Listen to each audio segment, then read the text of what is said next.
بسم الله الرحمن الرحيم مولاي صل وسلم دائما أبدا على حبيبك خير الخلق كلهم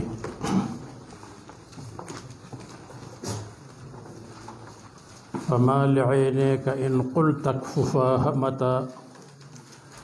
وما لقلبك إن قلت استفق يهمي أيحسب الصب أن الحب منكتم ما بين منسجم منه ومضطرم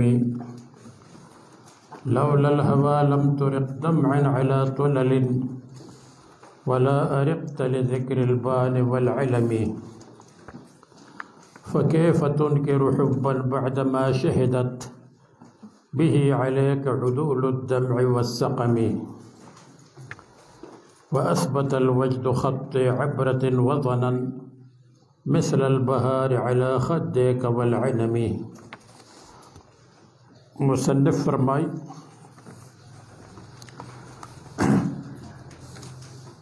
او دا تشبیب جلیگی لکه تاسو ته مې ویلو تشبیب هغې ته وایي چې شاعر د خپلې عاشقۍ او د محبت حالات بیانوي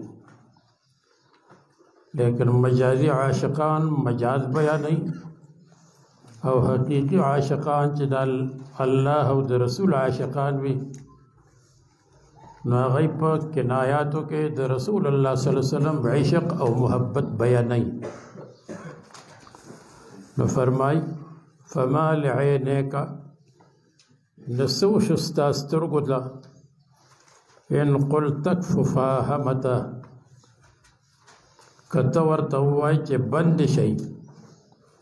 اکففا اوخ کې بند کوي همتا نو دی بیږي وما لقلبک او سو شستا زړه ان قلت استفق کچرته ورته وایي استفق چې په هوش کې راشه یهمی نو د نور هم پریشان او سرګردان نشي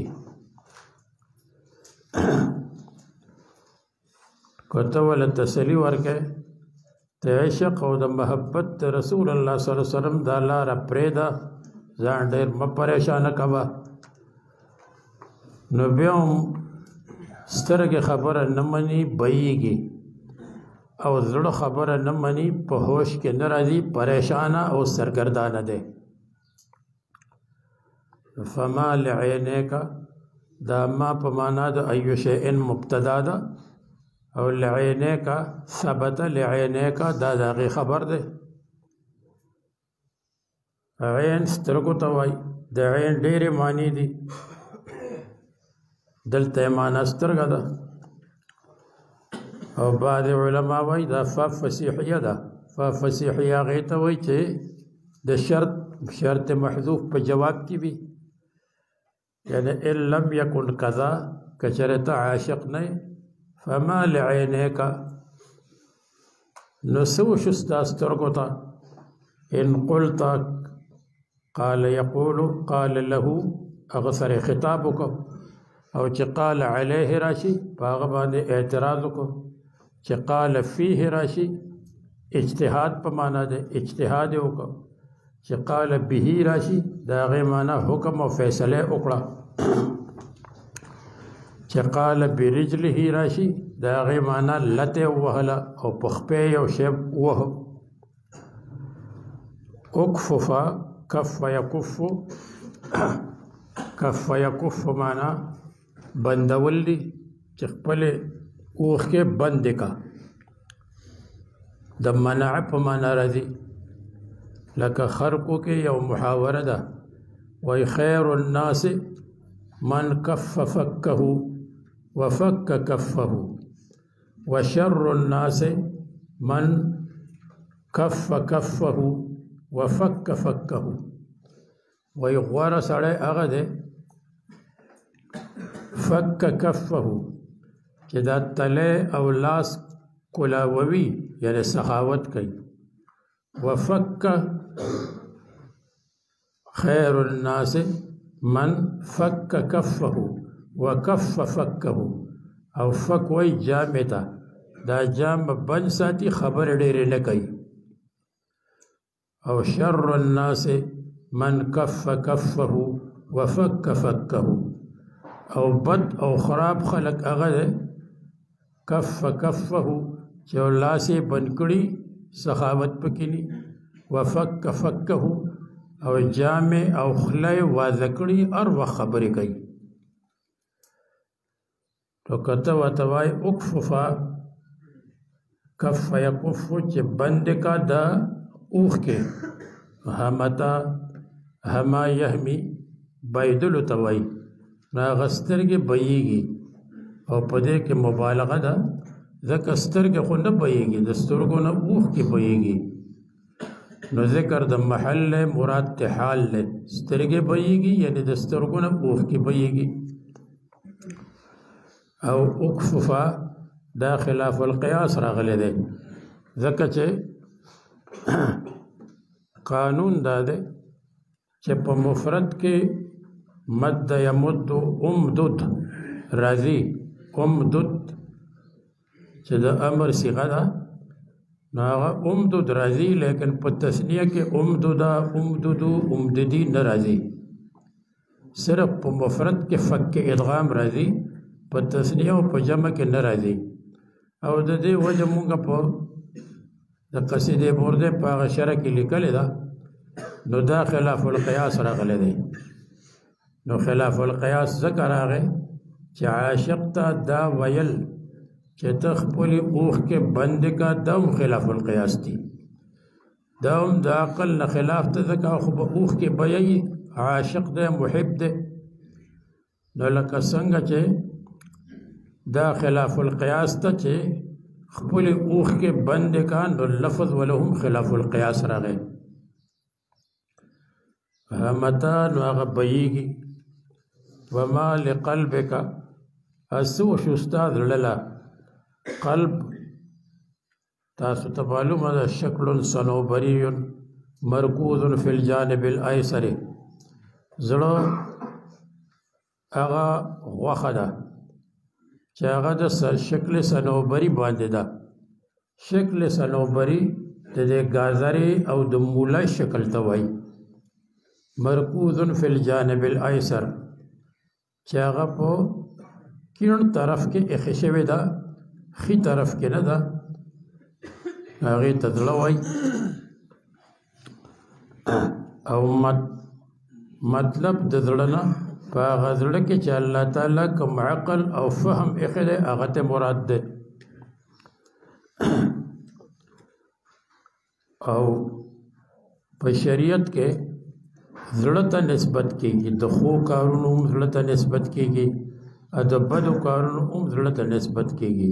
ځکه زړه په شان د بادشاه دی نو چې بادشاه صحیح شي نو ټول بدن صحیح شي د دې وجې نه صوفیه حضرات په زړه باندې محنت کوي او چې ذکر کوي نو ذکر قلبي کوي یا لکه چشتیه حضرات چې ذکر کوي نو هغه ضرب لګوي په زړه باندې چې په زړه باندې ضرب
حصہ پورته ده او نری حصہ لاندې ده. پکار خدا وا چې غټه حصہ لاندې وي لکه او نری حصہ پورته وي، لیکن زړه داسې ده چې د هغې هغه غټه حصہ پورته ده او نری حصہ لاندې ده، نو اړول دی. نو د قلب معنا اړولم دی. او درېمه وجه دا ده وایي قلب ته قلب ځکه وایي چې یقلب الدم الی البدن، دا زړه چې دی نو دا وینه بدن ته رسوي او بدلیږي. چې کومه وینه جمع وي نو هغه هر اندام ته رسوي، ځکه ورته قلب وایي. نو د قلب معنا اړول دي. د دې وجه پښتو کې پخوا چې به یوې کېده نو دوه غویان به تړلي او هغې ته به قلبه وي. نو د قلبې معنا دا ده چې هغه دوه کاڼی، ځکه ورته قلبه وایي. اوس به هم بعضو ځایونو کې د غوانو هغه رواج وي. نو څه وشي ستا زړه له چې ته ورته وایې استفق، چې په هوش کې راشه. دا سین د طلب دپاره دی، دا د وجدان دپاره دی. او استفق د فاق یفوق نه دی.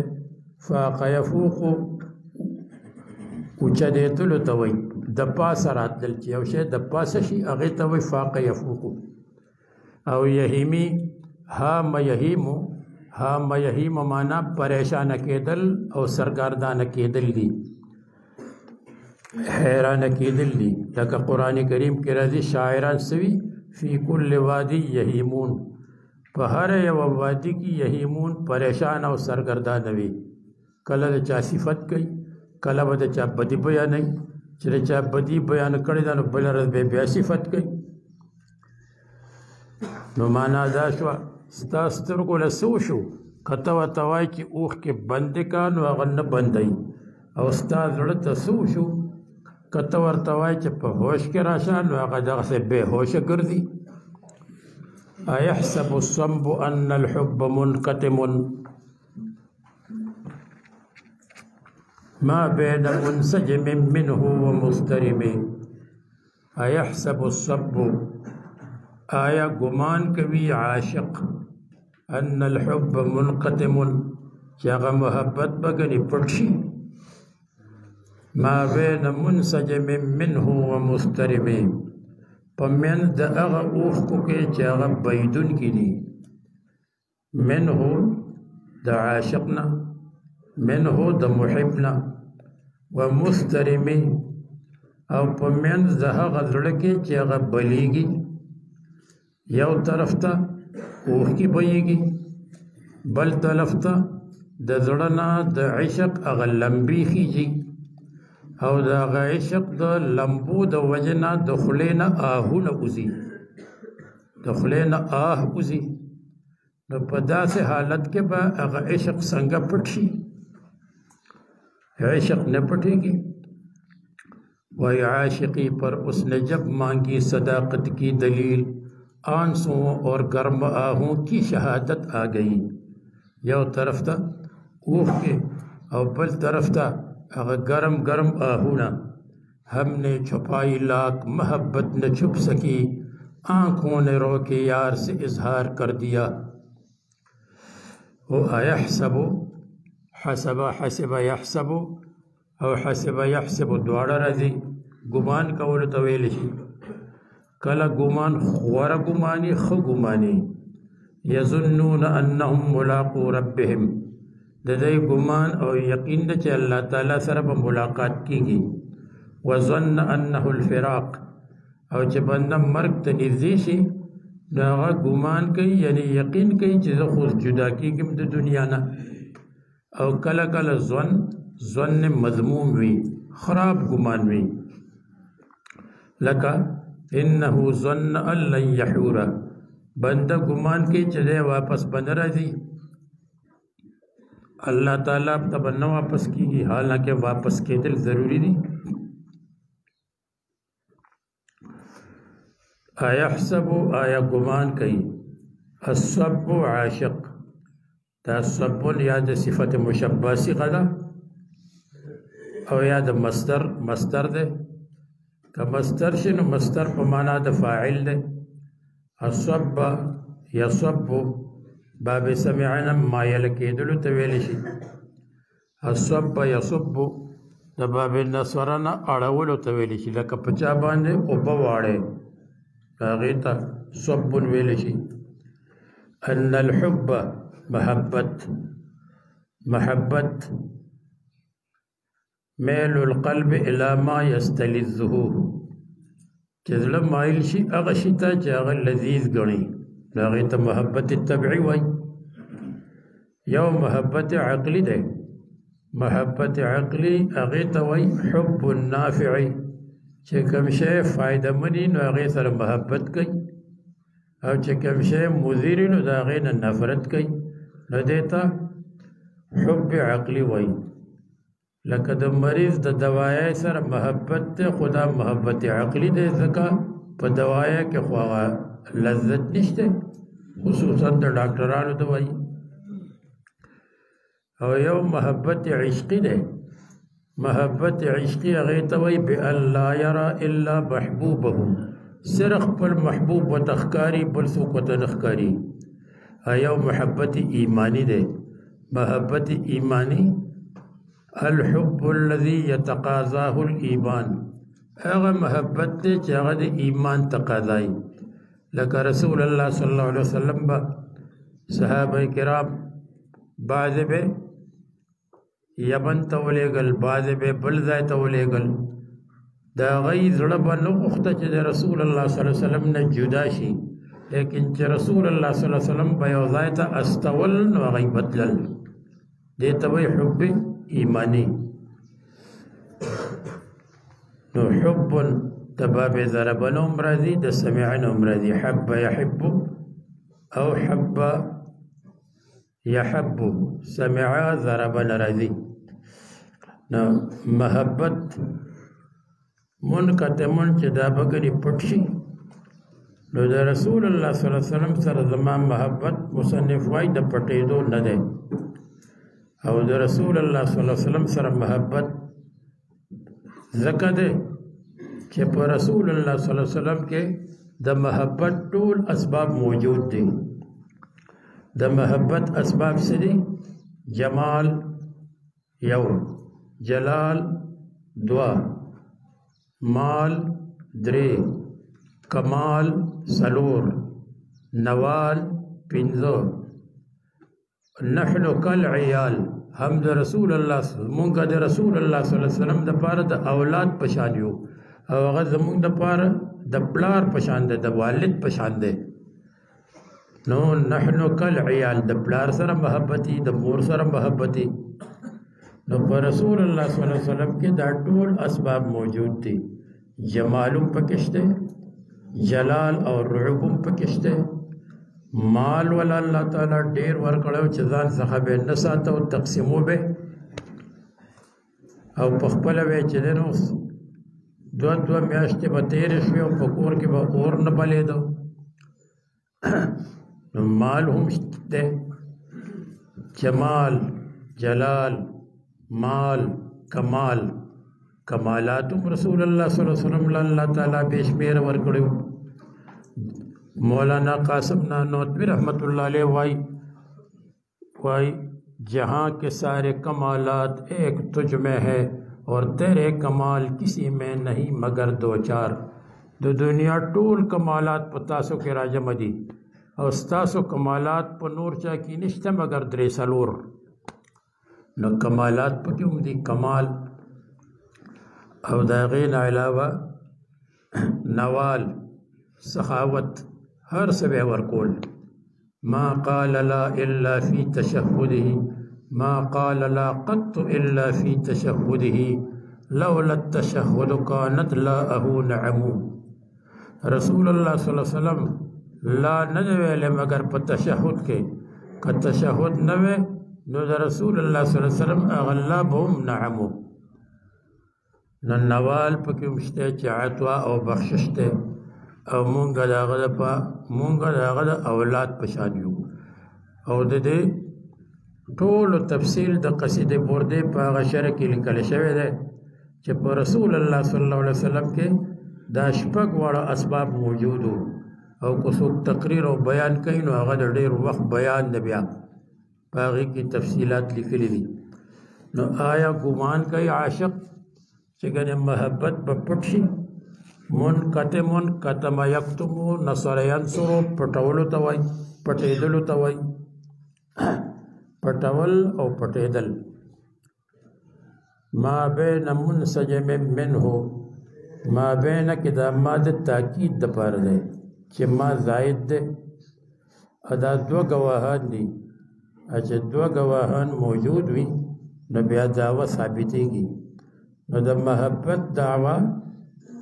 د مصنف چې د رسول الله صلی الله علیه وسلم سره مینه او محبت ته دا په دې دوه ګواهانو باندې ثابت شو یو ګواه ده دا چې اوښکې بهیږي دویم ګواه دا ده چې زړه بلیږي او چې کله یو شی بلیږي نو د هغې نه لوګی وځي نو د عاشق زړه چې بلیږي نو د هغې نه آه وځي نو دغه آه داسې دی لکه د اور نه چې لوګی وځي منسجم سجم یسجمو بایدلو ته وایي او دا صفت دی موصوف ورته محذوف دی ما بین دمع منسجم په منځ د هغه اوښکو کې چې هغه اوښکې بهیږي او منه ضمیر یا عین ته راجع دی خو په دې به اشکالي چې عین مؤنث دی نو بیا منها پکار دی نو غوره دا ده چې منه ضمیر عاشق او محب ته راجع دی منه من المحب یعنی من عین المحب ومسترمی اضطرام بلیدلو ته ویلی شي مسترم په اصل کې ده مسترم په تی باندې ده باب افتعال ده او باب ده ضرمه یضرمو سمع یسمعو نو تی په توی باندې بدلیږي نو تی په توی باندې بدله شو په باب افتعال کې نو مسترمی ته جوړ شو لکه زوام هم دا ناشته چې خلک کوي کنه چای پکې یو پیاله یې نیمه وڅکي نو دا ناشته په اصل کې ناشتوه ده د نشاط نه ہوتے دا نشاط معنا دا چې چای بنده وڅکي او پیاله چای وڅکي نو طبیعت برابر شي په طبیعت کې نشاط پیدا شي خصوصا د پښتنو دپاره خو چای داسې ده لکه د انګریزانو دپاره شراب هغه ناشته کې تی په تی باندې بدله کړه نو خلک ورته نشته وایي په اصل کې ناشته د نشاط نه دی نو مسترمی هغه زړه چې هغه بلیدونکي ده نو د دې نه مخکې مقدر ده ما بین دمع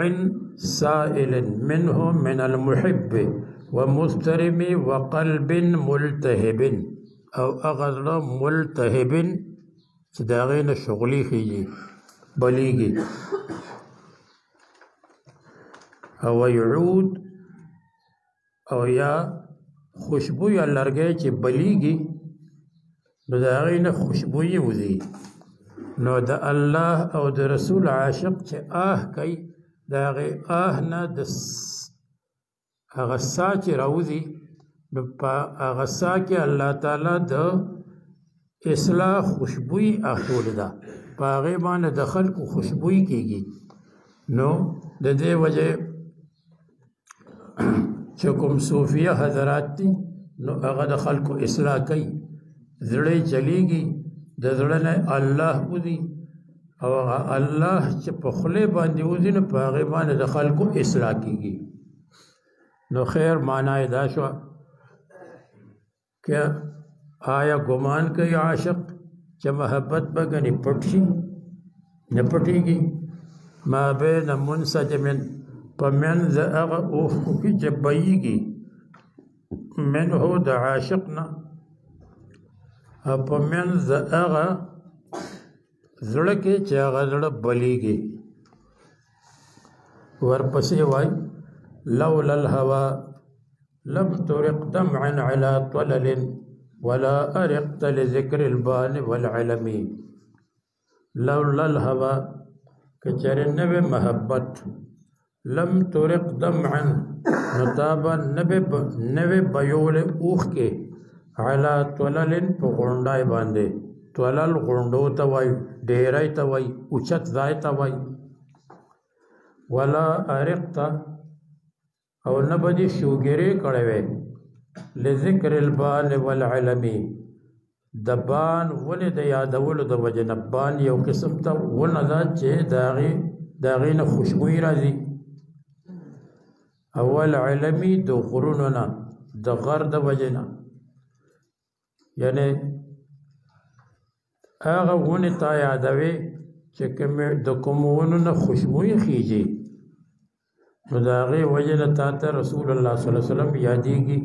چه رسول اللہ صلی اللہ علیہ وسلم اغی سر الناس تا کڑی دا او دا د رسول الله صلی الله علیه وسلم دا وطن اغا اونی دی او اغا غرونا اغا غر چې کوم غرونا رسول الله صلی الله علیه وسلم ته نزدې وو او رسول الله صلی الله علیه وسلم په لل کړي دي ناشته په کړي دا نو هغه چې ته یادوي نو دا هغه د وجنتا د خوب درنه او تختی او شوګری کې ارقا شوګری کول ته ویل شي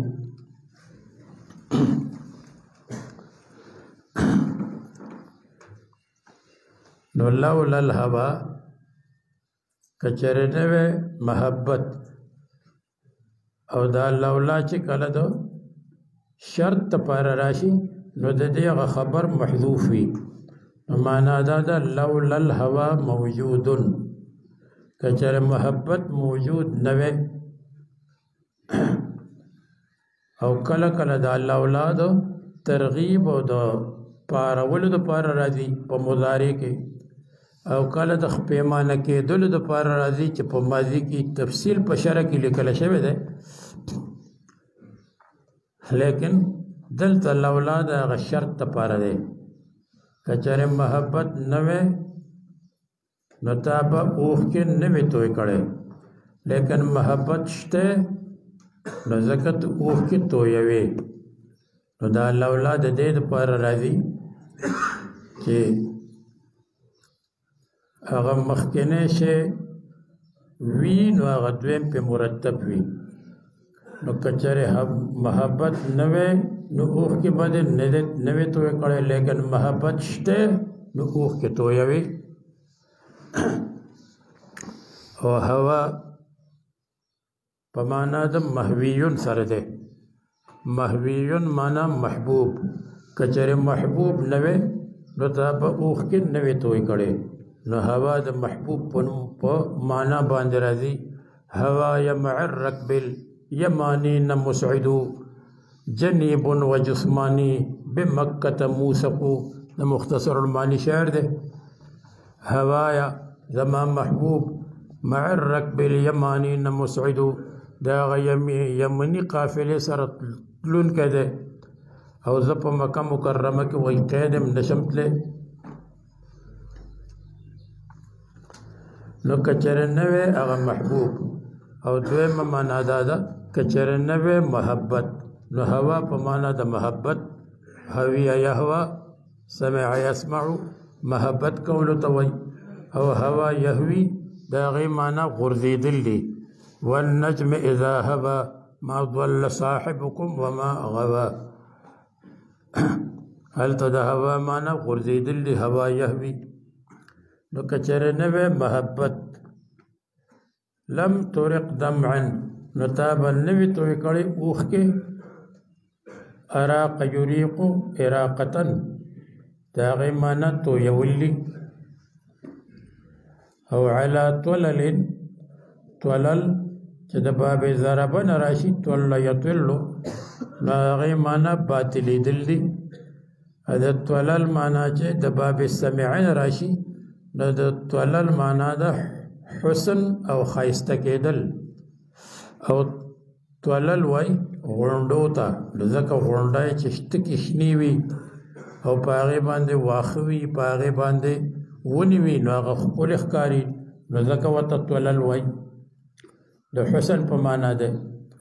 انو د طلل معنا غونډای دي او اوچت ځای ده او دویمه معنا یې ده کانډرې چې کوم ځای نه به محبوبات لاړل او د هغې هغه کانډرې به پاتې شوې لکه پخوا زمانه کې خیمې به ولګولې عربو او سره دې به پاتې شو بیا به د هلته نه لاړل د هغې هغه کانډرې به پاتې شوې نو تولل کانډرو ته هم وایي او تولل غونډو ته هم وایي چې اوچت ځای وي نو مراد د دې نه د مکې مکرمې هغه غونډۍ دي د مدینې منورې هغه غونډۍ دي نو که چېرې نوې محبت نو تا به نوې توی کړې اوښکې علی تولل په هغه غونډو او په ډیرو باندې د رسول الله صلی الله علیه وسلم سره د اوښې محبتو د رسول الله صلی الله علیه وسلم سره د انسانانو او د حیوانانو محبتو نو کله چې قربانی کوله نو په روایاتو کې راځي چې هر یوه اوښه هغې به ځان را مخکې کو چې ما اول ذبح کړي نو دا د رسول الله صلی الله علیه وسلم سره هغه محبتو ولا ارقت ارق یارق سبع یسمع د هغې معنا شوګیره کول دي چې د محبت د وجه نه د فکرونه د وجه نه بنده له خوب نه ورځي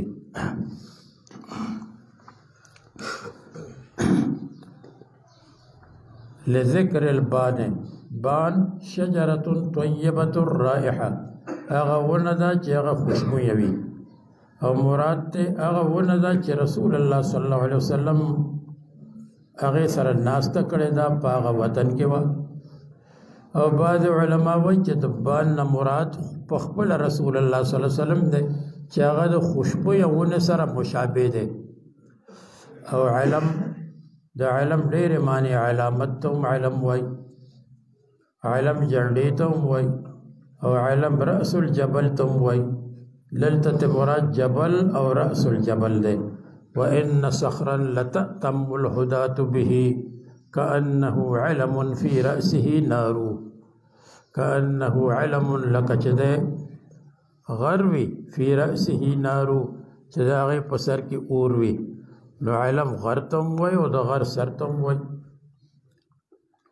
نو کوم ځایونو سره چې رسول الله صلی الله علیه وسلم ناسته کړې ده هغې سره محبت ده دا ارقه معنا ما وایي چې دغه شوګیرې ته وایي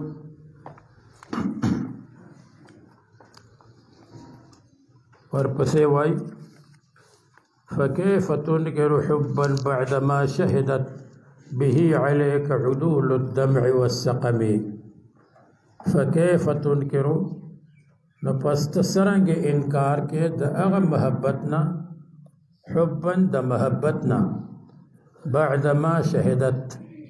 رست دا غینا چې گواهی کړی دا به په دې محبت سره علیکا پتا باندې عدول الدمع والسقم هغه عادلانو گواهانو چې هغه اوښ کې دي والسقم او بیماری ده د بیماری د وجه نه د رنگ زیړ دی د بیماری د وجه نه دی هغه بدن توی شو د بیماری د وجه نه دی بدن کمزور شو نو چې دا دواړه عادلان گواهان موجود دي نو د دوی په موجودګۍ کې ته د محبت نه څنګه انکار کولی شي او ورپسې مخکې ووایي چې شوګیري هم کې ځکه چې خوب بندنه نه ورځي شوګیري کوي نو هم بدن یې کمزور شي لکه وایي په شپه کې بله شپه د بره نشي کله کله چې شپه اوږده شي نو هغه شپه نه ختمېږي نو شاعر وایي په شپه کې بله شپه د بره نشي داسې ده لکه په یو شپه کې چې بله شپه رابره شي نو فکیف تنکرو علما وایي دا فا د شرط جزا ده یعنی اذا دلت الدلائل على حبك چې کله دلایلو ستا په محبت باندې گواهی وکړه دلالت وکړه نو اوس ته څرنګه انکار کوې د محبت نه تنکرو انکار کول دي مجرد راضی نکره ینکرو سمعه نکره ینکرو دا غی مانا دا نپیجندل چی یو شین بندن نپیجنی باغی تا نکر فنکرهم و اوجس منهم خیفا نو ابراہیم علیہ السلام بغی او نپیجندل و اوجس منهم خیفا او دا غی نے یر محسوس اکلا یره تی پدر کرالا او چې کله نکره ینکرو باب کرومه دراشي نو د هغې معنا مشکل کېدل دي چې یو شی مشکل شي نو هغې ته وایي د حبن په دې کې تنوین د تعظیم دپاره دی نو د حبن معنا حبن عظیما عظیم الشان محبت او بعد ما شهدت دا بعد ظرف دی د تنکرو دپاره وروسته د هغې نه شهادت چې ګواهي کړې ده شهد یشهد سمعه معنی گواهی کول دی او شهادت معنی صدق خبر صادق صادق من الغیر علی الغیر چې د غیر د پاره په غیر باندې وي نو هغې ته ګواهي ویلی شي یو اقرار دی یو شهادت دی یو دعوه ده نو اقرار ستوي اثبات حق الغير على نفسه چې د غیر حق په خپل ځان باندې ثابت کی نو دیتا اثبات حق الغير على نفسه دیتا اقرار وای او دعوه ستوي اثبات حق نفسه على الغير چې خپل حق په بل باندې ثابت کی ثابته نغې ته دعوه ویل شي او شهادت وای اثبات حق الغیر علی الغیر چې د غیر حق په بل چا باندې د مدعی حق په مدعی باندې ثابته نو دیتا شهادت ویل شي نو د شهادت دا ډیره اسانه ترجمه ده کله کله بلکې اکثر دا علما چې تعریف کوي هغه تعریف ګران وي او هغه اصل آسان وي نو تعریف داسې پکار دی چې هغه تعریف ډیر آسان وي نو اثبات حق الغیر علی الغیر دیتا شهادت وی رفت دا غینا چې گواهی کړی دا شهادت شهد یشهدو گواهی کولو ته ویل شي او لیدلو ته ویل شي نو شهادت به بنده په هغه شي باندې کوي چې هغه ویني او ګوري چې یو شی نی کتلی او نی لیدلی نو په هغې باندې شهادت نشي کولی او به دا ضمیر راجع ده حب ته بالحب بعد ما شهدت بالحب او علیکا پتا باندې او دا علا د ضرر د پاره راځي او دا محبت په ظاهره کې ضرر ده په ظاهره کې تکلیف ده اگر چې د رسول الله صلی الله علیه وسلم سره محبت کول ډېر د کامیابی نښه ده او ډېر غوره شی دی لیکن په ظاهره باندې بنده کمزور کوي او بنده په شوګیرو باندې مجبوري او عدول الدبع عدول تعادل جمدا او عادل د عدل يعدلون د انصاف کولو ته ویل شي برابرۍ ته ویل شي او عادل هغې ته وایي الذي يجتنب عن الكبائر والإصرار على الصغائر عادل هغه څوک دی چې هغه ځان د کبایرو نه بچ کوي او په صغیره ګناه باندې اصرار او همیشواله نه کوي چې کوم صغیره ګناه ده نو په هغې باندې اصرار نه کوي نو عدول د عدل جمع ده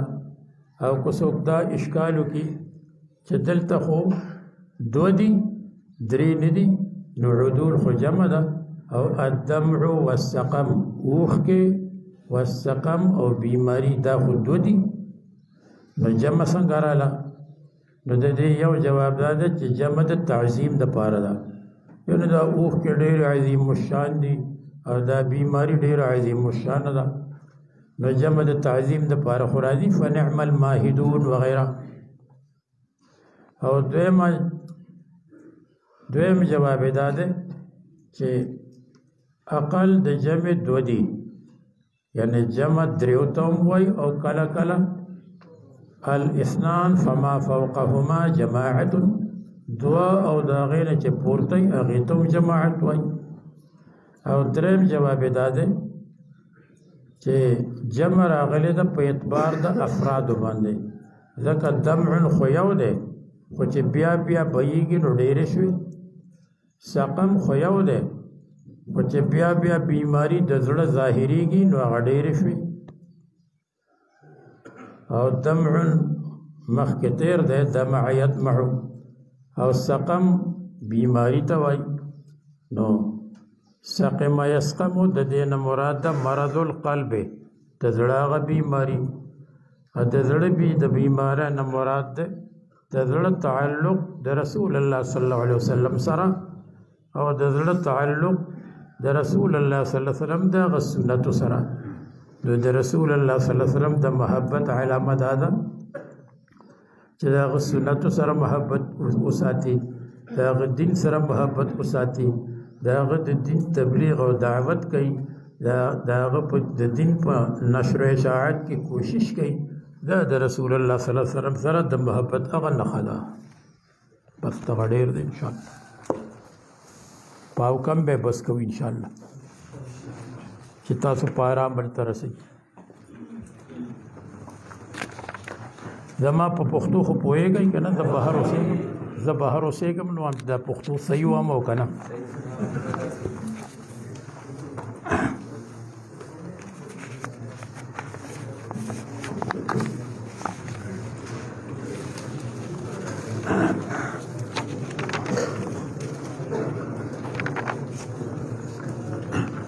بسم الله الرحمن الرحيم نحمده ونصلي ونسلم على رسوله الكريم وعلى آله وصحبه أجمعين. مصنف فرمائی فیبدأ بأصحاب الفرائض، نشروع بکیگی ذوی الفروضنا، لکه حدیث کی راضی الحق الفرائض بأهلها، هغه حصی چې دی هغه ورکي او ملاوي کوي د خپل اهل سره هغه له ورکي. وهم الذين لهم سهام مقدرة في كتاب الله تعالى، او دا هغه خلق دی چې دا غي د پاره حصے مقرر دي د الله تعالی په کتاب کې، یعنی د الله تعالی په حکم کې. ځکه کتاب الله لهم شامل دی، سنت لهم شامل دی، اجماع لهم شامل دی. ثم بالعصبات، بیا به شروع کېږي په عصباتو باندې. نو د عصباتو درې قسم دي، لکه په خپل ځای کې به راځي. عصبه نسبي دي او د هغې درې قسمه دي، نو هغه به په خپل ځای کې انشاءالله راځي. من جهت النسب، چې کوم عصبات د نسب د طرف نه وي، یعنی مولای عتاقت معتق نه وي، ځکه معتق عصبه ده خو هغه عصبه سببي ده، عصبه نسبي نه ده. معتق لکه معتق مړ شو نو معتق به د هغه وارث جوړیږي. والعصبة كل من يأخذ ما أبقته أصحاب الفرائض، او عصبه هغه څوک دی چې هغه اخلي هغه شی چې هغه پرېښوي اصحاب الفرائض ذوي الفروض. نو معلومه شوه که ذوي الفروض پرې نه ښودو نو بیا به عصباتو ته اس نه میلاوي، عصباتو ته به استر له لاسه کېږي. لکه وایي یو سړی مړ شو او د هغه والدین دي او دوه لوڼې دي، نو مسله به د شپږو نه شي. نو په شپږو کې یو د پلار شپږمه، یو د مور شپږمه، او ثلثین چې هغه څلور دي هغه د دوه لوڼو شوې، نو نور چاته هېڅ پاتې نه شو. وعند الانفراد يحرز جميع المال، او چې کله ذوي الفروض یوازې وي يحرز نو هغه به جمع کوي او اخلي جميع المال، ټول مال به واخلي. لکه ما تاسو ته ووایي چې ابوین او بنتین نو ټول مال واغستو، او کله کله به په ذوی الفروض کې دو حیثیت راجمعي یعنی هغه به ذوی الفروض وي هغه به عصبات کوم وي لکه پلار نو یو سړی مړ شو پلار یې پاتې شو نورې څوک نشته نو پلار به شپږمه واخلي د ذوی الفروض په حیثیت باندې او باقي به واخلي ځکه چې عصبه ده ثم بالعصبة من جهة السبب بیا به عصباتو باندې شروع کیږي چې هغه د جهت د سبب ونوي سبب یعنی په سبب د اعتاق باندې وهو مولا العتاقة او هغه مولا یعنی معتق العتاقة د اعتاق د وجنه چې د غلام د آزادولو د وجنه هغه مولا او معتق دی نو که معتق مړ شو او دا هغه خپل څوک نه وي ذوی الفروض او عصبات نه وي نو معتق ته به ټول مال میلاویږي لکه پخوا زمانه کې به اعتاق خود کو اعتاق ختم شوی دی ثم عصبته بیا به د هغه عصباتو ته ورکیږي چې کوم عصبات مذکرې لکه وروسته به د هغې تفصیل راشي چې عصبات مذکرې نو هغې ته به میلاویږي که مؤنثې نو هغې ته به نه میلاویږي لکه د معتق زوی دی نو هغه ته به رسي او د معتق لور ده نو هغه ته به نه ورکېږي د دې تفصیل به راځي علی الترتیب په هغه ترتیب باندې لکه پلار مقدم دی په زوی باندې زوی مقدم دی په رور باندې او رور مقدم دی په تره باندې ثم الرد على ذوي الفروض النسبیة بیا به مال واپس کیږي په هغه ذوي الفروض باندې چې هغه د نسبی دي نسبی معنا دون الزوجین په زوج او زوجه باندې به رد نه کیږي بقدر حقوقهم دا غیر د حقوق په مقدار باندې یعنی چې چا حق زیات دی نو هغه ته به زیات ورسي چې چا حق کم دی نو هغه ته به کم ورسي لکه وایي دوه خویندې پاتې شوې یو مور پاتې شوه نو مسله د شپږو نه ده خو بیا به مسله رد شي پنځو ته د شپږو نه نو په هغې کې یو پاتې دی ځکه د اختینو دپاره ثلثین دي د مور دپاره سدس دی نو ثلثین څلور دي او سدس یو دی نو پنځه شو نو یو پکې پاتې شو نو مسله به د پنځو نشي نو د پنځو د وجه نه به د هر چا هغه حصه غټه شي نو مخکې ورته د شپږو نه یو میلاوېده اوس به ورته د پنځو نه یو ورسي بیا به ذوي الارحام وله ورکېږي ثم مولا الموالات بیا به مولا د موالات وي یعنی چا سره چې د دوستۍ معاهده کړې ده نو د دوستۍ د معاهدې هغه خاوند هغه ته مولای موالات وایي نو مولای موالات دې ته وایي چې څوک راشي ایمان قبول کی یا ایمان مخکې نه قبول کړی دی او چاته ووایي چې که زه مړ شم نو ته به زما وارث یې ځکه زما وارث بل څوک نشته زه نوی مسلمان شوی نو که زه مړ شم نو ته به زما وارث یې او که ما څه جنایت وکړو نو ته به زما د طرف نه دیت ورکوې نو دې ته مولا د موالات وایي چا سره دوستی او د دوستۍ معاهده وکړي نو هغه د دوستۍ د معاهدې خاوند چې دی نو هغې ته مولای موالات وایي ثم المقر له بالنسب على الغیر بیا د هغه چا نمبر دی چې اقرار وشي د نسب د ده دپاره علی الغیر په غیر باندې لکه یو سړی ووایي چې دا زما رور دی نو د رور مطلب دا چې دا زما د پلار زوی دی او پلار نی ویلی چې دا زما زوی دی دا مقر له بالنسب علی الغیر دی یعنی د پلار زما د پلار زوی دی بحيث لم يثبت نسبه باقراره من ذلك الغير په داسې طریقې باندې چې هغه نسب نی ثابت شوی د اقرار د وجنه من ذلك الغير دا غیر نه یعنی څوک چې وایي دا زما رور دی او پلار نی ویلی چې دا زما زوی دی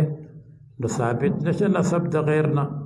او که پلار یو موي چې دا زما زوی دی نو بیا خو بالکل د خپل زوی په شان شو بیا خو لکه زوی ته چې څه میلاویږي رسي نو دته به هم رسي اذا مات المقر على اقراره چې کله مقر مړ شه په خپل اقرار باندې ثم الموصى یعنی که مقر د خپل اقرار نه را واپس شو نو بیا به هغه ته نه رسي ثم الموصى له بجميع المال بیا به هغه چاته ورکوړه شي چې د هغه دپاره وصیت شي د ټول مال یعنی موصى له بجميع المال چې دی مسله دا ده چې وصیت خو په ثلث کې وي د ثلث نه زیات وصیت نشته لیکن که دا ټول وارثان نه وي نو چې د ټول مال وصیت د چا دپاره کړی دی نو ټول مال به هغه له ورکړی شي بیا که هغه هم نه وي نو بیت المال دی پخوا زمانه کې بیت المال و اوس زمانه کې بیت المال نشته نو که د چا هېڅوک ني نو د هغه مال دی مدرسې له ورکړی شي طالبانو ته د ورکړی شي او په فقراو او په مساکینو باندې دی تقسیم کړی شي لکه ډېر کاره ته داسې کېږي چې د بعضو طالبانو کتابونه پاتې شي او هغوی لاړ شي 40 کاله ډېر 50 کاله پې تېر شي او پته نه چې څوک طالب د کوم ځای نه راغلی او چېرته لاړ نو بیا هغه کتابونه سر به څوک په ظاهره خو به هغه مړي ځکه چې 50-60 کاله تېر شوي دي بس هغه فقرا مساکینو له ورکوي یا مدرسو له ورکوي فصل فی الموانع المانع موانع په بیان کې دی ما یو وی محروم دی یو محجوب دی محروم هغې ته وی چې په هغې کې د موانعو نه یو مانع موجود وي او محجوب هغې ته وی چې هغه د بل شخصیت د وجې نه محروم وي لکه نوسی د زوی د وجې نه هغې ته به محجوب ویلی شي او یو څوک کافر دی نو د کفر د وجې نه هغې ته ممنوع ویلی شي محروم ویلی شي موانع د میراث نه څلور دي الرق غلامي ده وافرا کان او ناقصا هغه غلامي کامله وي یا ناقصه وي والقتل الذي يتعلق به وجوب القصاص او هغه قتل له لکه قتل عمد شو قتل خطا شو قتل شبه عمد شو يتعلق به وجوب القصاص چې هغې سره متعلق ده د قصاص هغه وجوب چې قصاص پې واجب شي والکفاره یا کفاره پې واجب شي لکه په قتل خطا کې کفاره ده واختلاف الدینین نو د قتل قسمونه دي قتل عمد ده شبه عمد ده خطا ده قائم مقام ده خطا ده قتل بالسبب ده د هغې بیان په فقه کې شوی دی دلته هم شارحینو کړی دی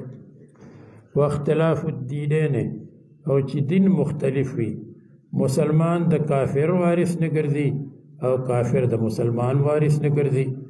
لا يتوارث اهل ملتين شتى رواه ابو داود د دوه مذهبونو د کافر او د مسلمان په منځ کې وراثت نشته واختلاف الدارین دار مختلف شي یو په دارالحرب کې دی یو په دارالاسلام کې دی او دا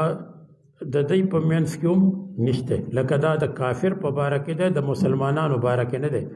مسلمان که یو دارالحرب کې وي بل دارالاسلام کې وي نو هغوی د یو بل وارثان دي او دارالحرب هغې ته وایي چې مسلمانان پکې هغه خپل اعمال نشي کولی هغوی ته د هغې اجازت نه وي او قوت حاکمه پکې غیر مسلم وي نو هغې ته دارالحرب وایي دار په حقیقت کې درې قسمه ده دارالحرب دی دارالاسلام دی دارالامن دی دارالامن هغه دی چې د مسلمانانو حکومت نه دی خو مسلمانان پکې په آرام باندې اوسیږي